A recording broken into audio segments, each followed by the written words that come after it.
हमारे पूर्वजों का विकास कैसे हुआ? इंसान कब और किस रूप में सर्वप्रथम अस्तित्व में आया?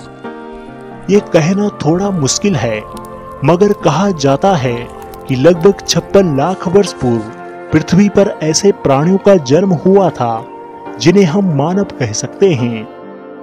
प्रारंभिक यानी हमारे पूर्वजों के कई रूप बदले जो समय के साथ बदलते चले गए। आज हम जिस रूप में इंसानों को देखते हैं, जिसे आधुनिक इंसान कहा जाता है, उनके पूर्वज लगभग 1 लाख वर्ष पूर्व पैदा हुए थे। प्राणियों के शरीर से मांस निकालकर तथा उनका शिकार करके अथवा पेड़ पौधों से कंदमूल या बीज आदि बटोरकर उनका पेट भरते थे। समय के साथ हमारे पूर्वजों में महत्वपूर्ण परिवर्तन हुए, जैसे कि 2 पैरों पर सीधे चलने की क्षमता। इस अनुकूलन, जिसे द्विपादवाद के रूप में जाना जाता है, इस प्रक्रिया ने हमारे हाथों को अन्य कार्यों के लिए मुक्त कर दिया और अधिक कुशल गति की अनुमति दी।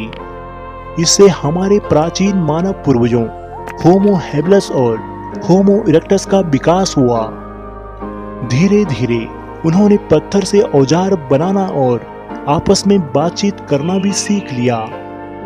कहने का मतलब है कि जब बाकी जानवर अपने आप को कठिन परिस्थितियों में ढालने में व्यस्त रहे, तब भी हम खुद को और अपनी प्रजातियों को बदलने में लगे हुए थे। हम नेचर को बदलने से पहले ही परिस्थितियों में बदलाव लाना सीख गए। कुछ लाख सालों में ही हम बंदर से चलने फिरने, बोलने और समाज में रहने वाले बंदर से इंसान के रूप में बदल गए। यानी हमारी इच्छा केवल पेट भरना ही नहीं थी, बल्कि इस समाज को विकसित करना भी रहा था।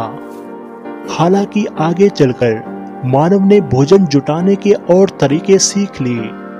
शिकार करने और इधर उधर की खाने की चीजों का संग्रह करने का तरीका भी आगे चलता रहा।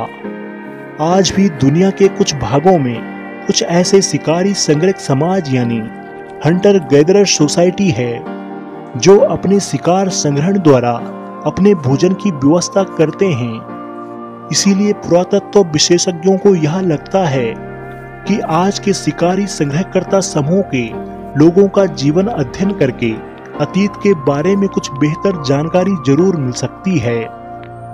आज हमें आदि मानव के इतिहास के बारे में जानकारी मानव जीवाश्मों यानी फॉसिल्स, पत्थर के औजारों और गुफाओं के भित्ति चित्रों से मिलती है।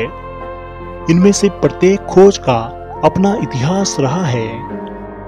अधिकांश वैज्ञानिकों ने मानने से इनकार कर दिया था कि वे जीवाश्म प्रारंभिक मनुष्यों के हैं। शुरुआती वैज्ञानिकों को आदि मानव के चित्रकारी करने और पत्थर के औजारों को बनाने की योग्यता पर शक था।